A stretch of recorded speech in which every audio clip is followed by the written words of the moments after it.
तर स्वभाव चांगला आहे म्हटलं तर त्यांना झोंबलं, त्यांना त्रास होऊन राहिला आणि या पद्धतीचे स्टेटमेंट्स करणं त्यांनी सुरू केले. मग स्वभाव कसा असला पाहिजे?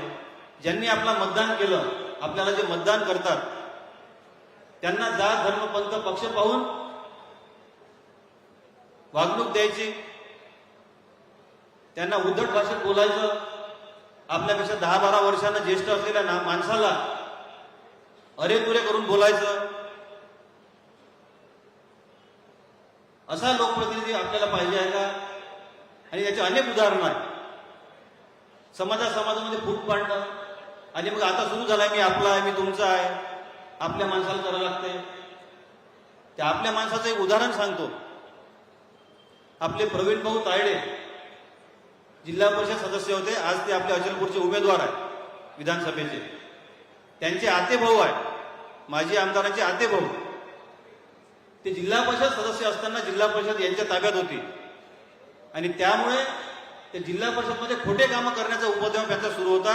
त्याला प्रवीण भाऊ तायडे विरोध करत होते आणि तो विरोध करत असताना त्यांनी विरोध करू नये आणि कुठेतरी अडचणीत यावं, प्रेशरमध्ये दबावात राहावं म्हणून त्यांच्याच एका पदाधिकाऱ्याच्या हातून त्यांच्यावर खोटे गुन्हे दाखल करून परिवारासह दसऱ्याला त्या माणसाला कुटुंबासह फरार राहावं लागलं होतं.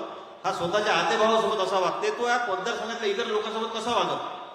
आणि कुठल्या समाजाची गोष्ट तुम्ही करता? स्वतःच्या आतेभावासोबत आपल्याला योग्य वागणं होत नाही. स्वतःचा स्वार्थ सिद्ध करण्याकरता कुटुंबासह दसऱ्याला फरार राहण्याचं काम त्या वेळ ते आपल्या आतेभावाला तुम्ही आणता आणि अशा माणसाकडून मतदारसंघाने काय अपेक्षा कराल? एक सुसंस्कृत मतदारसंघ म्हणून आपली ओळख झाली पाहिजे. माता भगिनींचा मान सन्मान करणारा मतदारसंघ म्हणून आपली ओळख झाली पाहिजे. या दृष्टीने आपल्याला विचार करावा लागणार आहे. काय भूमिका काय मानसिकता आहे महिलांच्या बाबतीत यांची? जेव्हा मागं अमरावतीला यांच्या कमिटीचं सभा झाली त्यामध्ये यांनी भाषण केलं. म्हणजे एखाद्या शुद्ध माणसाला, सुसंस्कृत माणसाला लाज वाटावी. मी सुशिक्षित नाही म्हणत, शिक्षण नसतानाही माणूस सुसंस्कृत राहू शकतो. त्याचे विचार संस्कार चांगले पाहिजे. नाही तर शिक्षित होऊन प्राध्यापकही होऊन या पद्धतीने जे बोलत असतील त्यांना सुशिक्षित असूनही काही उपयोग नाही. आमच्या माता भगिनीच्या बाबतीत काय म्हटलं हे आपण त्याचे व्हिडिओ आहे. त्यांनी महिलांच्या बाबतीत मजुरी करणाऱ्या आमच्या माता भगिनीच्या बाबतीत एक स्टेटमेंट केलं की आज अशी स्थिती आहे मजुरीची की आमच्या पातीवर कामाला येणाऱ्या बाया 25 रुपयाचा खर्रा दिल्याशिवाय कामावर येत नाही. हे असं बोलणाऱ्याला आपल्याला निवडून द्यायचं आहे का? आपण कोणाच्या विरोधात उभं राहतो, कोणाच्या विरोधात काम करतो, कोणत्या पक्षाचे आहे, हे सगळ्या गोष्टी राजकारणात चालत असतात. कोणीतरी आपल्या विरोधात उभा राहणार आहे, कॉम्पिटिशन होणार आहे, लोक निवडतील ज्याला निवडायचं त्याला. पण जिल्हा बँकेमध्ये जेव्हा आमने सामने 2 पॅनल पडले, संजू भाऊ घोडके, बच्चू भाऊ, मी, असं एक वेगळं पॅनल होतं आणि वीरेंद्रजी जगताप, बबलू भाऊ, यशोमती ताई यांचं एक पॅनल होतं. या पॅनलची निवडणूक झाली आणि विरोधात का उभे राहिले आणि का त्रास दिला? कारण जिल्हा बँक हा अत्यंत जिव्हाळ्याचा विषय होता त्यांचा. त्या माध्यमातून मोठ्या प्रमाणात माया जमवण्याचं काम झालं. त्याचे उदाहरण आहे, व्हिडिओ क्लिप आहे, ऑडिओ क्लिपही आहे. शेतकऱ्यांचे 500-700 कोटी रुपये जे त्यांच्या हक्काचे होते ते त्यांना कर्ज रूपाने मिळायला पाहिजे होते. ते पैसे कमिशनच्या साठी गुंतवणूक करून, चुकीच्या पद्धतीने गुंतवणूक करून यांनी त्याच्यातून कमिशन खाल्लं आणि त्याच्या ऑडिओ क्लिप्स आहे. जो देणारा होता त्याच्याबद्दल ते बोलताना आढळले स्पष्टपणे की 15 लाख रुपये आम्हाला देऊन काय खरेदी केलं का तुनं? तू स्वतः 3 कोटी घेऊन राहिला, आम्हाला 15 लाख रुपये देऊन राहिला. हे ऑडिओ क्लिपमध्ये उघड आलेला. आणि या पद्धतीने त्या जिल्हा बँकेमध्ये मग एवढं मोठं आपल्या हातून जात आहे हे पाहत असताना त्यांचा अत्यंत जळफळाट झाला. आणि त्या पॅनल पडल्यामुळे त्यांना अविरोध होण्याची अपेक्षा होती, पण ते पॅनल पडलं, त्यांना त्रास झाला. पण ते चांदूर रेल्वेमधून निवडून आले. तिकडे चांदूर बाजार म्हणून बच्चू भाऊ निवडून आले. पण त्या गोष्टीचा एवढा राग निवडणुकीमध्ये, राजकारणामध्ये, सहकारामध्ये एकमेकांच्या विरोधात माणसं उभे राहत असतात. पण मानसिकता जशी असते तसा माणूस वागत असतो. या मतदारसंघात अनेक वर्ष राजकारण चाललं. शेरेकर साहेब होते, सवालाके साहेब होते, डॉक्टर ढोले साहेब होते, अनेक आमदार होऊन गेले विरोधी पक्षाचे, वेगवेगळ्या पक्षांचे. पण या मतदारसंघात असं वातावरण कधीच नव्हतं. कार्यकर्ते कधी एकमेकाशी त्या पद्धतीने वागत नव्हते, नेते त्या पद्धतीने एकमेकाशी वागत नव्हते. कधी कुठेही कोणी भेटलं की मान सन्मानाची वागणूक होती, एकमेकांबद्दल बोलताना सन्मानजनक भाषा वापरली जात होती. पण जेव्हा ही निवडणूक झाली जिल्हा बँकेची, ती निवडून आल्यानंतर त्याचा उन्माद एवढा होता की बच्चू भाऊंना आईवरून शिव्या देण्याचं महापातक यांनी केलं. या मतदारसंघामध्येच नाही तर संपूर्ण जगामध्ये माते समान आपण पूजन करतो. छत्रपती शिवरायांचं नाव घेऊन आपण जेव्हा चालतो तेव्हा एक उदाहरण दिलं जाते की जेव्हा सुभेदाराची सून महाराजांना बक्षीस म्हणून त्यांच्या कार्य सैनिकांनी आणलं तेव्हा रागानं तीळपापड त्यांचा अंगाचा झाला. त्यांनी साडी चुळी देऊन तिची पाठवणी केली आणि तेव्हा त्यांनी म्हटलं होतं की अशीच आमची आई असते सुंदर रूपवती, आम्हीही सुंदर झालो असतो वदले छत्रपती. ही भूमिका असणारा ही परंपरा असणाऱ्या या राज्यात आईवरून शिव्या देणाऱ्या माणसाला आपल्याला निवडून द्यायचा आहे का, हा विचार आपल्याला करावा लागणार आहे. शेतकऱ्यांच्या बाबतीत काय, मी पांढरा रस्त्याच्या बाबतीत सांगितलं, आजपर्यंत काहीच काम झालं नाही. आपल्या सरकारच्या माध्यमातून 940 किलोमीटरचे पांढरा रस्ते आपण आणले, पण तेही पांढरा रस्ते निव्वळ मतं मिळाले पाहिजे यामुळे थांबून ठेवले या माजी आमदारांनी. सोयाबीनच्या बाबतीत मी विषय सांगितला. दोन्ही खरेदी विक्री चांदूर आणि धामणगावच्या खरेदी विक्री त्यांच्या ताब्यात असल्यामुळं शेतकरी नाराज राहिला पाहिजे. त्याचं 1,500-2,000 हजाराचं नुकसान झालं तरी चालते, पण शेतकरी नाराज राहिला पाहिजे म्हणजे मतं मिळतील या उद्देशानं केवळ या दोन्ही एपीएमसी आणि खरेदी विक्र्यांनी चांदूर आणि धामणगावमध्ये खरेदी सुरू केली नाही. नांदगावमध्ये आपल्याला जुळलेली खरेदी विक्री असल्यामुळे तिथं खरेदी सुरू झाली. 1500 क्विंटलपर्यंतचा माल आज खरेदी झाला, तिथल्या शेतकऱ्यांचा फायदा झाला, पण तेवढ्याच नुकसान या दोन्ही तालुक्यामध्ये झालं. अशी मानसिकता असणारे शेतकऱ्यांच्या बाबतीत पृथ्वीराजजी इथं आले होते मुख्यमंत्री असताना, त्यांची सभा झाली होती तेव्हा इथल्या एका शेतकऱ्यांना आत्महत्या करण्याचा प्रयत्न केला आणि मीडियानं त्यांना विचारलं होतं की शेतकरी आत्महत्याच्या बाबतीत आपलं काय मत आहे. तेव्हा शेतकऱ्यांच्या बाबतीत त्यांनी काय उद्गार काढले होते.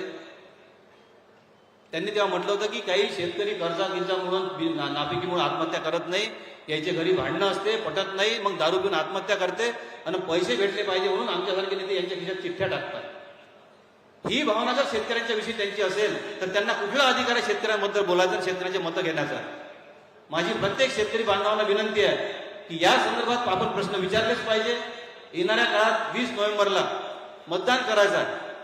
बूथमध्ये गेल्यानंतर बटन दाबताना महिलांनी विचार करण्याची गरज आहे की आपले या सगळ्या ज्या योजना आहेत हे बंद करणाऱ्याच्या पाठीशी राहायचं आहे, आई बहिणीवरून शिव्या देणाऱ्याच्या पाठीशी राहायचं आहे, महिलांना खर्रा खाते म्हणून बोलणाऱ्याच्या पाठीशी राहायचं आहे, की महिलांना माझी माई, माझी आई, माझी बहीण, माझी मुलगी या भावनेने पाहून त्यांचा मनसन्मान करणाऱ्याच्या पाठीशी राहायचा.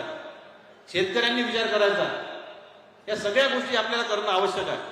शेतकऱ्यांसाठी आपल्या अनेक चांगल्या योजना आपल्या सरकारने आणल्या, त्याबद्दल मान्य देवेंद्रजी बोलणार आहेत. मी त्या संदर्भात जास्त बोलणार नाही आणि मी जबाबदारीने बोलतो की या मतदारसंघातल्या एकाही व्यक्तीनं जर सांगितलं की मी जातीवरून, धर्मावरून, पंथावरून, त्याच्याही पुढे जाऊन सांगतो की पक्षावरून एखाद्या व्यक्तीवर अन्याय केला असेल तर मी जाहीरपणे माफी मागायला कुठेही तयार आहे. कोणीतरी एका येऊन सांगा. आजपर्यंतच्या इतिहासात या मतदारसंघात या कारणावरून कोणावरही अन्याय करण्याचं काम माझ्या हातून झालं नाही, आजही होत नाही, भविष्यातही होणार नाही. कारण लोकप्रतिनिधी हा या संपूर्ण मतदारसंघाचा पालक असतो आणि मग मतदान कोणी करो की न करो त्या प्रत्येकाचा पालकत्व आपल्याकडे असते आणि प्रत्येकाचं काम करणं आवश्यक आहे. या भूमिकेतून, या संस्कारातून आम्ही काम करत आलो. वेणी गणेशपूर सारखं गाव छोटंसं, तिथं विरोधी पक्षाची सरपंच होती कराळीताई म्हणून. त्या माझ्याकडे आला, गावातल्या समस्या सांगितल्या आणि काम देणं अत्यंत आवश्यक आहे म्हणून विनंती केली. मी त्या गावामध्ये कामं टाकले आणि ते कामं टाकल्यानंतर त्या भूमिपूजनाला त्या कराळीताई सरपंच म्हणून हजर राहिल्या. आणि पुन्हा एकदा सांगतो की भारतीय जनता पक्षाच्या बॅनरच्या एकाही कार्यक्रमाला त्या कधीच उपस्थित राहिल्या नाही. त्या फक्त सरपंच म्हणून भूमिपूजनाला उपस्थित राहिल्या आणि तेवढ्या एका कारणावरून विकासासाठी झटणारी ती आमची भगिनी होती. तळमळ होती की आपण सरपंच आपल्याला केला गावाने, याचा विकास झाला पाहिजे आणि म्हणून माझ्याकडे त्याला मी कामं टाकले. त्या भूमिपूजनाला का गेल्या म्हणून त्यांच्यावर अविश्वास ठरावारून त्यांना सरपंच पदावरून पाय उतार करणारे हे काँग्रेसचे लोक, असे लोक आपल्याला चालणार आहे का? कुठल्याही पक्षाचा विचार न करता त्या गावात कामाची गरज आहे या उद्देशाने मी ते कामं टाकले. आणि म्हणून माझी आपल्या सगळ्यांना विनंती असणार आहे की आपण 20 तारखेला या सगळ्या गोष्टींचा विचार करून आपल्यासाठी ज्या महत्त्वपूर्ण योजना आपल्या सरकारने आणल्या त्या महायुतीच्या पाठीशी आपण पूर्ण ताकदीनं क्षमतेने उपस्थित राहावं अशी मी आपल्याला या प्रसंगी विनंती करतो. आणि माननीय आमचे नेते देवेंद्रजी हे आज उपस्थित आहे. काही आमच्या मतदारसंघाच्या मागण्या आहेत, त्यांनी आश्वस्त आधीच केलेलं आहे, परंतु आपल्या सगळ्यांसमोर एक 2-3 गोष्टी मी निश्चितपणे सांगतो की मी खरेदीच्या बाबतीत सांगितलं नाफेडची ती ताबडतोब सुरू करण्याकरता सुद्धा निर्देश देणं गरजेचं आहे. आणि या मतदारसंघामध्ये एक विपश्यना केंद्र असावं जेणेकरून आम्हा सगळ्यांना त्या केंद्राच्या माध्यमातून, कारण आपल्या सगळ्यांना कल्पना आहे की त्याचा परिणाम शासकीय सेवेमध्ये असणाऱ्या अनेकांना स्ट्रेस असतो, त्रास असतो, ताणतणाव सहन करावा लागतो. त्यामुळं विपश्यना करण्याकरता पगारी सुट्टी शासन देत असते, तसा निर्णय केंद्र आणि राज्य सरकारचा सुद्धा आहे. त्यामुळे त्याचं महत्त्व अनन्यसाधारण आहे. आज या ताणतणावाच्या जीवनामध्ये त्या गोष्टींची आवश्यकता आहे. त्यामुळे चांगलं विपश्यना केंद्र आपल्या इथे बांधावं. आणि या मतदारसंघामध्ये पाणंद रस्ते आपण मोठ्या प्रमाणात आणलेले आहेतच. भविष्यात ते डांबरीकरण करण्याचा मानस मी व्यक्त केला आहे, तसा प्रस्ताव आपल्याकडे दिला आहे. ते सुद्धा आपण येणाऱ्या काळात करावं अशी मी आपल्याला विनंती करतो. अनेक मागण्या आहेत, पण त्या आताच काही सगळ्या सांगत नाही. मला विश्वास आहे की ज्या ज्या मागण्या मतदारसंघाच्या विकासाच्या बाबतीत येतील त्या आपण निश्चितपणे पूर्ण कराल. मागची 2.5 वर्ष आणि मी नगराध्यक्ष असताना सुद्धा आपण ठामपणे माझ्या पाठीशी उभं राहिलात आणि त्यामुळं या मतदारसंघाचा एक वेगळ्या पद्धतीने विकास झालेला आहे. रोजगाराच्या बाबतीत आमचा मतदारसंघ मोठ्या प्रमाणात मागा आहे. 15 वर्ष मागील माजी आमदारांच्या काळात एकही रोजगार आला नाही आणि ते रोजगार येण्याची कारणं वेगवेगळी होती.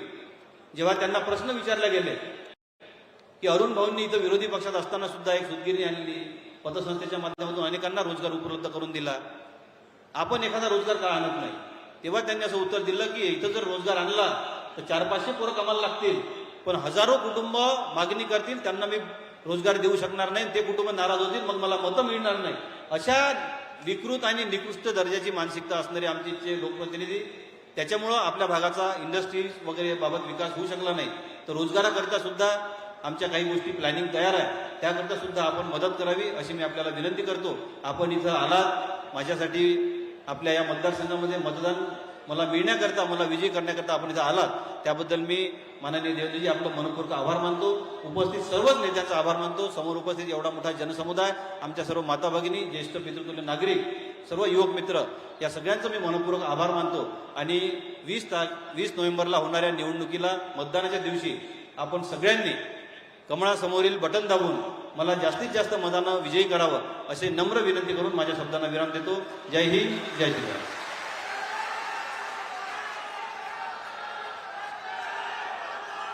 माननीय आपले लाडके आमदार प्रतापदादा हे देवेंद्रजी यांचं पुष्पगुच्छ देऊन स्वागत करतील अशी मी त्यांना विनंती करतो.